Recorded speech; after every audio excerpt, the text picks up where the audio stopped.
The Guardians meet Iron.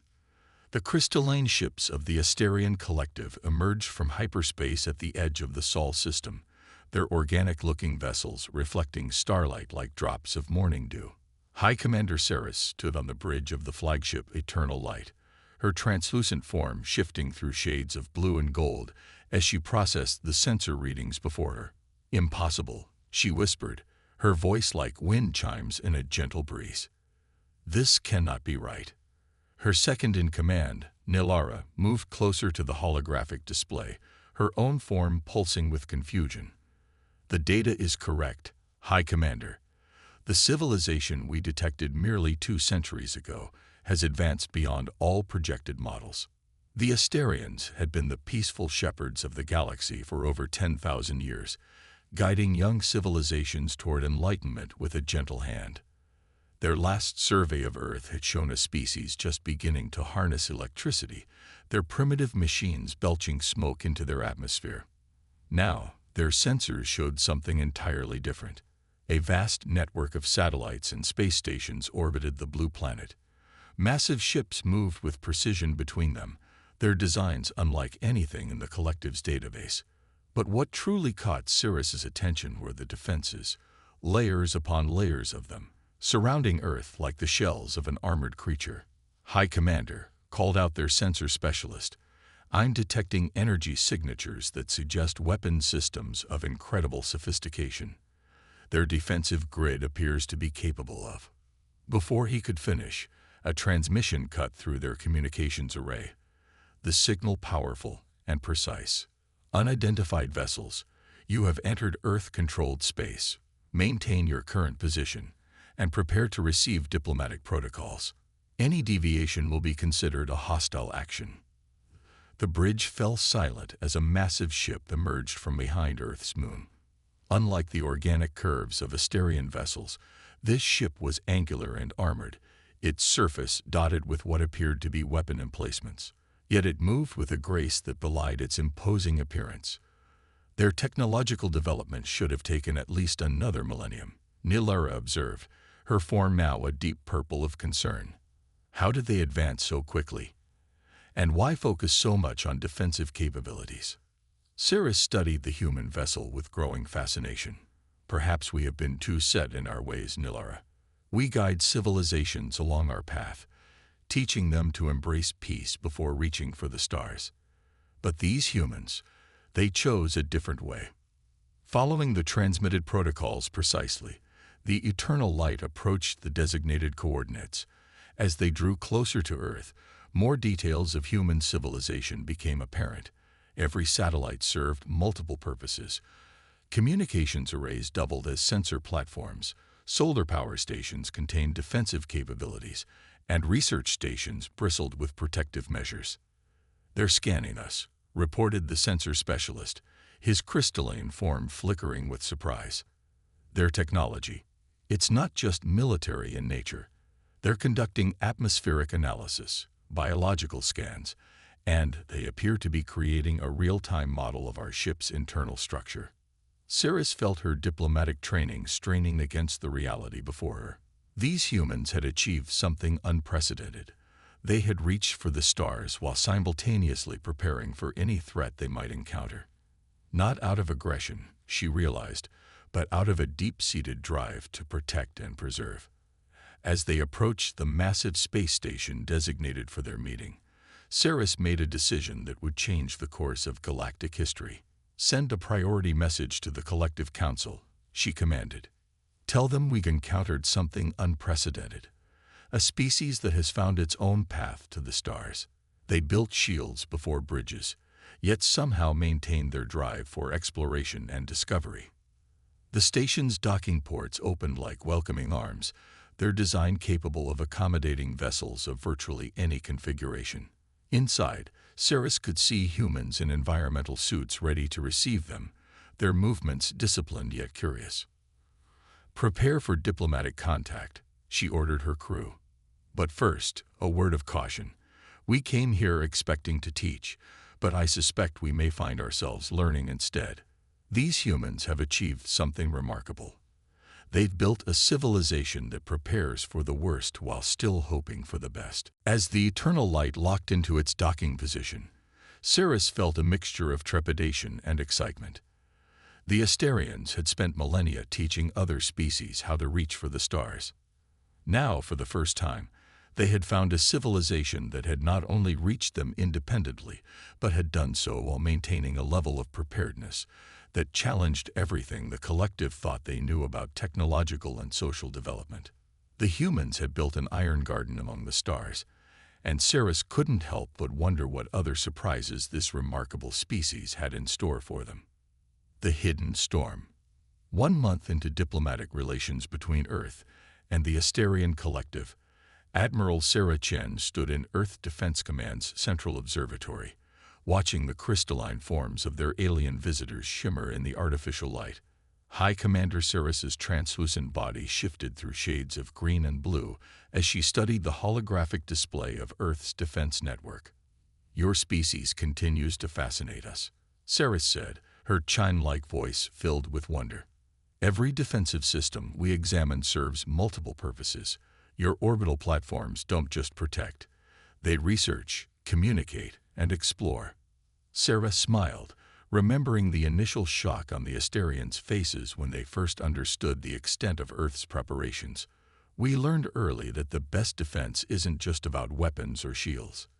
It's about creating systems that serve life while being ready to protect it." The peaceful discussion was interrupted by a priority alert that caused both human and Asterian displays to flash urgent warnings. Sarah's expression hardened as she read the incoming data, while Ceres's form shifted to a deep purple of concern. "Multiple anomalies detected at the edge of the solar system," announced Captain Marcus Rodriguez, his fingers dancing across the control interface. "Energy signatures unlike anything in our database." Ceres moved closer to the display, her crystalline form pulsing rapidly. "These patterns, they're similar to readings we detected in the Outer Rim centuries ago, just before we lost contact with several of our deep space research stations." The holographic display showed a cluster of distortions moving through space, their approach methodical and purposeful. Earth's defense grid automatically began adapting, its sophisticated systems analyzing the unknown phenomena and adjusting their parameters accordingly. "Your people lost research stations?" Sarah asked, noting how Ceres's usually smooth movements had become rigid with what she now recognized as anxiety. "You never mentioned this before." "Because we never understood what happened," Ceres replied, her voice carrying an unfamiliar edge. "The Collective Council classified the incidents to prevent panic. We assumed they were natural phenomena we didn't yet understand. But these readings..." Sarah watched as Earth's AI defense systems compiled their analysis. The approaching anomalies were carefully maintaining a formation that suggested intelligence and purpose. More concerning was how they seemed to be actively avoiding detection by conventional sensors, only visible thanks to Earth's redundant detection systems. "Launch the Artemis fleet," Sarah commanded. "Full defensive posture, but no aggressive actions. Let's see what we're dealing with before we make any moves." Within minutes, a dozen Earth vessels emerged from their holding positions around Mars, their hybrid designs reflecting humanity's unique approach to space travel. Each ship carried enough firepower to level a continent, yet also housed sophisticated research laboratories and diplomatic facilities. Ceres watched the human ships deploy with a mixture of admiration and concern. "You prepare for conflict while remaining ready for peace. We always saw this as a contradiction, but perhaps..." Her words were cut short as new data flooded the command center. The unknown entities had suddenly accelerated, their formation shifting into an attack pattern that Earth's combat AI recognized from countless simulations. "Multiple energy spikes detected," Captain Rodriguez called out. "They're charging weapons. Wait, they're not targeting us. They're aiming at the Asterian diplomatic vessel." Sarah's response was immediate. "Artemis Fleet, Defensive Formation Delta. Priority 1 is protecting the Asterian ship. Combat AI. Begin countermeasure analysis, and get me a direct line to whatever's out there." The human ships moved with practiced precision, forming a protective screen around the Asterian vessel. Their advanced shields hummed to life, creating overlapping fields of protection that could withstand everything from kinetic impacts to exotic energy weapons. Saris watched in amazement as the humans efficiently organized a defense of her people's ship, their actions showing none of the hesitation or bureaucratic delay that would have characterized a collective response. You're protecting us, without consulting your leadership or forming a committee. That's what shields are for, Sarah replied simply, her attention focused on the tactical display. We build them strong enough to protect everyone, not just ourselves. The unknown entities reached the edge of Earth's defensive perimeter, their energy signatures pulsing with what seemed like surprise at encountering such sophisticated resistance. For a moment, space itself seemed to hold its breath. Incoming transmission, announced the communications officer. Audio only, unknown language. The sound that filled the command center sent chills through both humans and Asterians, a harsh, mechanical chittering that seemed to carry centuries of malice in its tones. Earth's translation AI began working immediately, cross-referencing the sounds with every known language pattern. We recognize this, Saris whispered, her form now almost white with shock. These are the same sounds our deep space monitors recorded before we lost those stations. We never knew they were trying to communicate. Sarah's expression remained determined as she studied the tactical displays. Well, they're trying to communicate now, and they're about to learn something important about humanity. She turned to face Saris, her eyes reflecting the determination that had driven her species to build their iron garden among the stars. We may hope for peace, but we're always ready to protect those who need it. As if in response to her words, the unknown entities began to move again, testing the edges of Earth's defensive screen. They were about to discover just how seriously humanity took its self-appointed role as guardians of their small corner of space. Warriors of peace. The bridge of the EDS Hyperion hummed with activity as Captain Maya Rodriguez studied the holographic representation of their mysterious adversaries. Beside her, Saris's crystalline form shifted through shades of deep blue as the Asterian leader watched Earth's most advanced warship prepare for what might be first contact of a very different kind. Your ship, Saris observed, her chime-like voice thoughtful. It's nothing like our vessels, yet it feels peaceful, despite its obvious military capability. Maya smiled, running her hand along the smooth control interface. That's because the Hyperion wasn't built for war, High Commander.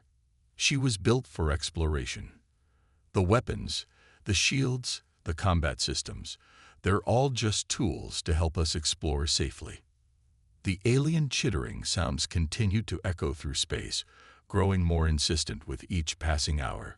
Earth's translation AI had made significant progress, helped by the Asterians' historical recordings, but understanding still remained just out of reach. Multiple signatures breaking formation, announced Lieutenant James Chen, his fingers dancing across the tactical display. They're surrounding something, some kind of spatial anomaly. The holographic display shifted, showing a growing distortion in spacetime. The unknown entities had arranged themselves in a precise pattern around it, their energy signatures pulsing in synchronized waves. By the first light, Saris whispered, her form paling to an almost transparent white. They're opening a portal. This is how we lost our research stations. They were taken, not destroyed. Maya's response was immediate. All ships, defensive formation echo. Prepare for possible hostile emergence. Science teams, full spectrum analysis of that anomaly. If they can open it, we can find a way to close it. The combined Earth defense fleet moved with practiced precision, their formations incorporating the Asterian diplomatic vessels in protected positions. Years of simulating every possible first contact scenario, including hostile ones, had prepared humanity for this moment. Captain, Saris said, her voice carrying an unfamiliar edge of urgency, you should know that our deep space stations, they weren't just research facilities. They were repositories of our most advanced technology. If these beings have spent centuries studying that technology, then we might be about to face weapons and defenses based on Asterian tech. Maya finished, her expression grim but determined. Lieutenant Chen, update combat parameters. Factor in everything we know about Asterian capabilities. The portal continued to grow, its edges crackling with exotic energy that made both human and Asterian sensors struggle to maintain focus. Through it came a sound that made even the stoic human crew pause, a deep, resonating hum that seemed to vibrate through the very fabric of space. Energy spike, Chen called out. Something massive is coming through. The vessel that emerged from the portal was a nightmarish fusion of organic and mechanical components. Its surface writhed with tentacle-like appendages, each tipped with what appeared to be repurposed Asterian technology. The ship's core pulsed with a sickly green light that seemed to drain the very color from space around it.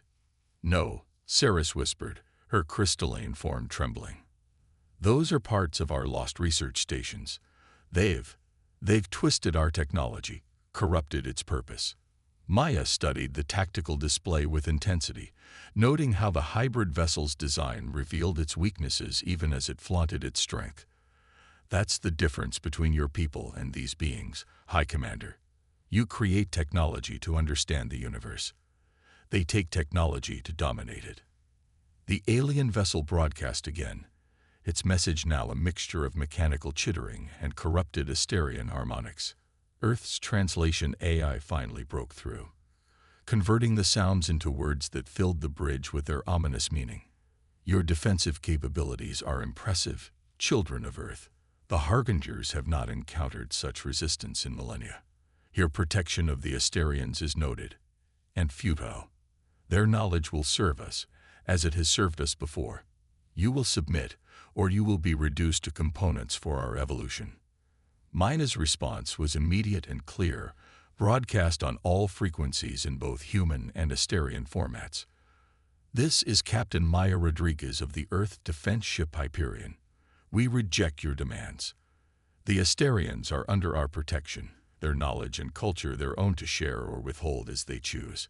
If you want them, you'll have to go through humanity first."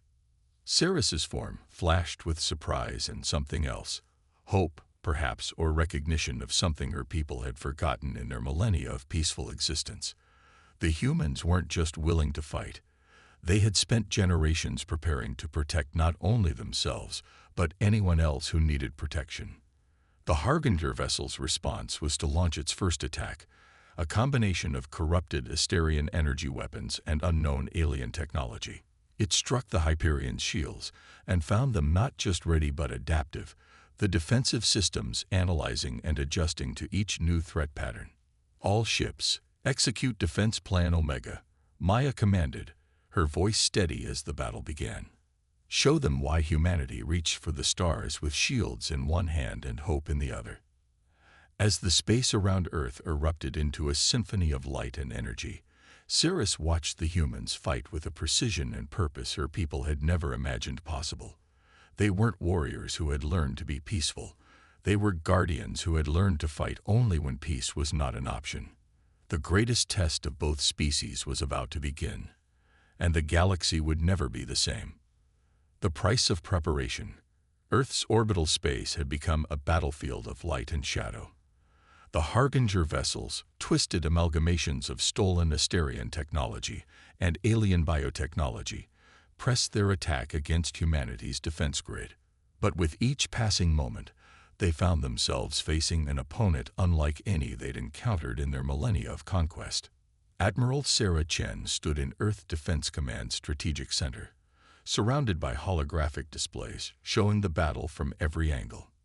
Beside her, High Commander Ceres watched with a mixture of awe and regret as her people's stolen technology was turned back by human ingenuity. "Another wave incoming," announced Strategic Officer Park. "They're adapting their attack pattern based on our previous responses." "Let them adapt," Sarah replied, her voice calm despite the stakes. "That's exactly what we've been preparing for." The main display showed the Harbinger fleet attempting to breach Earth's defensive screen using what appeared to be corrupted versions of Asterian phase technology. But each time they tried to slip through a perceived weakness, they found new layers of defense waiting for them. "I don't understand," Ceres said, her crystalline form pulsing with confusion. "Your species had no knowledge of these threats, no experience with our technology. Yet your defenses seem perfectly designed to counter them." Ceres' lips curved into a slight smile. "We didn't build our defenses to counter specific threats, High Commander. We built them to counter every threat we could imagine. And then we built more layers for the threats we couldn't imagine." The battle shifted as the Harbinger vessels attempted a new strategy, concentrating their fire on what they perceived as a vulnerable section of Earth's defense grid. Energy beams and exotic particles lanced through space, only to be absorbed, deflected, or redirected by overlapping fields of protective force. "They're trying to overload Grid Section 7, Lieutenant Commander Reeves reported from his station. "Activating the dummy protocols now." Ceres watched in fascination as what had appeared to be a vulnerable section of Earth's defenses revealed itself to be an elaborate trap. The Harbinger vessels found their energy weapons being channeled and redirected back at them through a series of carefully positioned relay stations. "You deliberately appeared vulnerable," she realized, her voice carrying a note of wonder. "You wanted them to attack there." "The best defense isn't just about being strong," Sarah explained, watching as the Harbinger ships reeled from their own reflected energy. "It's about being smart, understanding that every attack is also an opportunity." The command center's AI suddenly highlighted a new development in the battle. The Harbinger vessels were reconfiguring, their organic components pulsing as they attempted to adapt to Earth's defensive strategies. But something was wrong. Their movements had become erratic, their coordination failing.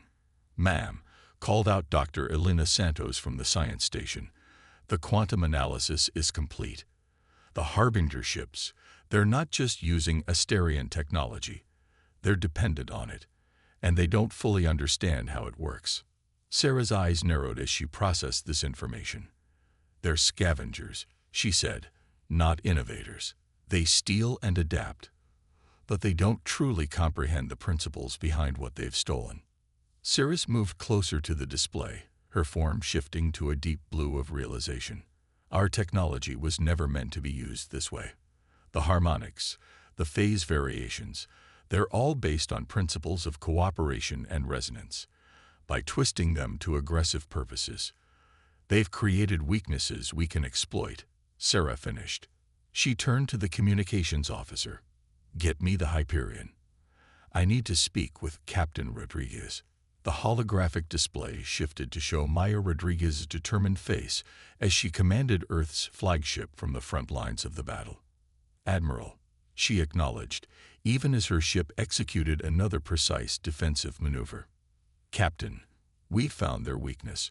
Your science team's analysis of Asterian harmonics. How quickly can you modify our defense grid to broadcast on those frequencies?" Maya's eyes lit up with understanding. "The grid's already capable of it, Admiral. We built in the capability to generate any energy pattern we could detect. Give us the frequencies, and we'll show these scavengers what happens when you don't understand the tools you've stolen." As the orders went out, Earth's massive defense grid began to hum with new purpose. The same principles that had allowed humanity to protect itself were about to become a weapon against those who had perverted peaceful technology for conquest. The Harbinger vessels seemed to sense the change, their organic components writhing in growing distress as Earth's defense platforms began broadcasting complex harmonic patterns through space. The stolen Asterian technology within their ships, meant to resonate in peace, began to fight against its twisted purpose. By the first light, Ceres whispered, watching as the mighty Harbinger fleet began to falter. "Your people didn't just build defenses. You built them to transform into whatever you needed them to be." "That's humanity for you," Sarah replied, her eyes fixed on the battle display. "We prepare for the worst while working for the best. And sometimes, like today, we find ways to turn defense itself into salvation." The space around Earth blazed with new light as humanity's defensive grid transformed into something even its builders hadn't fully envisioned. a weapon of peace, using the very principles the Harbingers had corrupted to break their hold on stolen technology. The final phase of the battle was about to begin, and with it, a new chapter in the relationship between humans and Asterians. But first, they had to survive what was coming, and survival was something humanity had spent generations preparing for. Unity forged in stars. The vast darkness of space surrounding Earth had become a canvas of light and energy as humanity's defense grid resonated with pure Asterian harmonics. The Harbinger fleet, their stolen technology fighting against its corrupted purpose, struggled to maintain cohesion. But they weren't finished yet. The massive Harbinger mothership, a twisted cathedral of stolen knowledge and corrupted dreams, turned its full attention to Earth. Its surface rippled with organic technology as it began channeling energy on a scale that made every sensor in the system scream warnings. They're attempting to combine all their remaining power into a single attack, Maya Rodriguez announced from the Hyperion's bridge, her voice steady despite the unprecedented threat. Standard shields won't be enough. Not even our layered defenses can absorb this much energy. High Commander Ceres, her crystalline form now pulsing with determination rather than fear, stepped forward on Earth Defense Command's main platform. Then perhaps it's time for your shields and our harmonics to truly work as one. Admiral Sarah Chen turned to the Asterian leader, recognizing the weight of what was being offered. After millennia of keeping their highest technologies to themselves, the Asterians were ready to share their deepest secrets with humanity. Your defense grid, Ceres continued, her chime-like voice carrying new strength.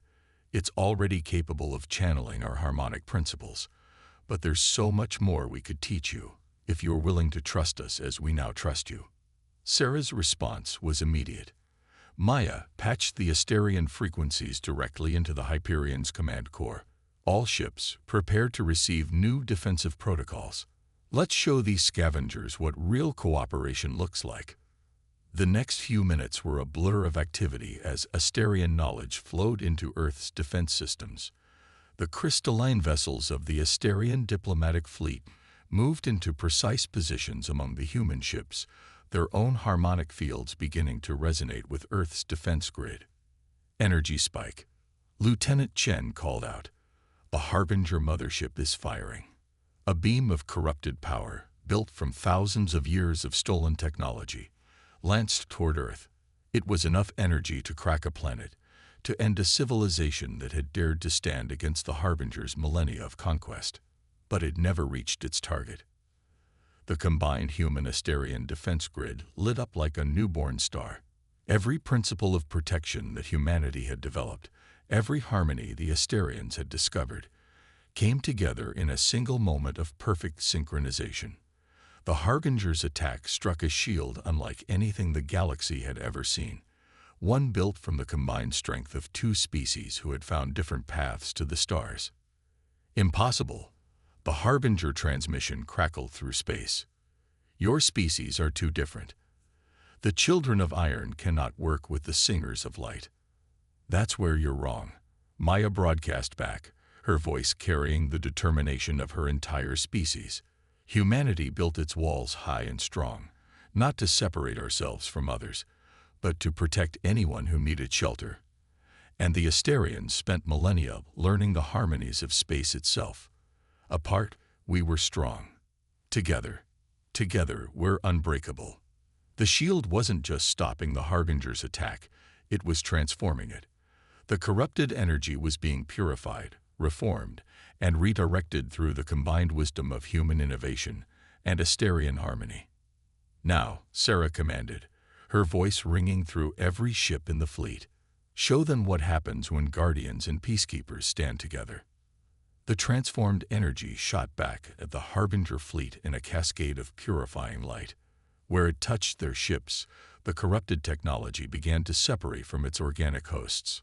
Centuries of stolen knowledge was being freed, restored to its original pure state.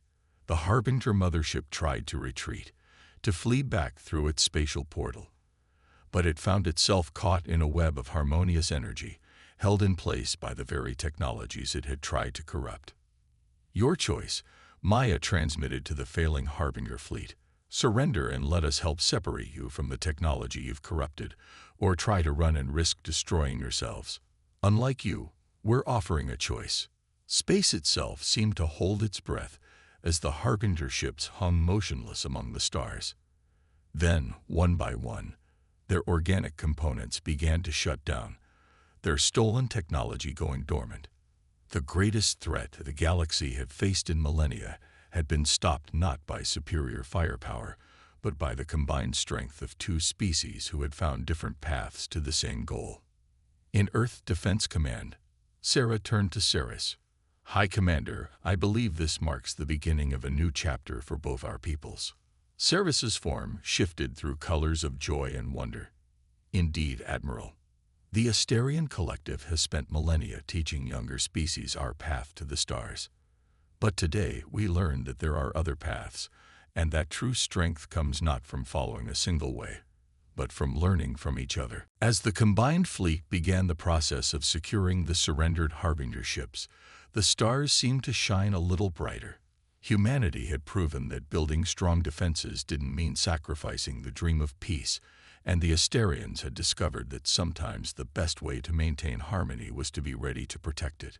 Together, they had forged something new, a partnership that would reshape the galaxy's understanding of both peace and protection. The children of Earth, who had built their gardens behind walls of iron, and the Asterians, who had sought harmony among the stars, had found in each other the missing pieces of a greater whole. The sky above Earth glowed with the combined light of human and Asterian ships, a testament to the truth that the strongest shields were those built to protect not just ourselves, but all who sought shelter beneath them. The age of the Iron Gardens had begun, and the stars themselves seemed to sing with new possibility.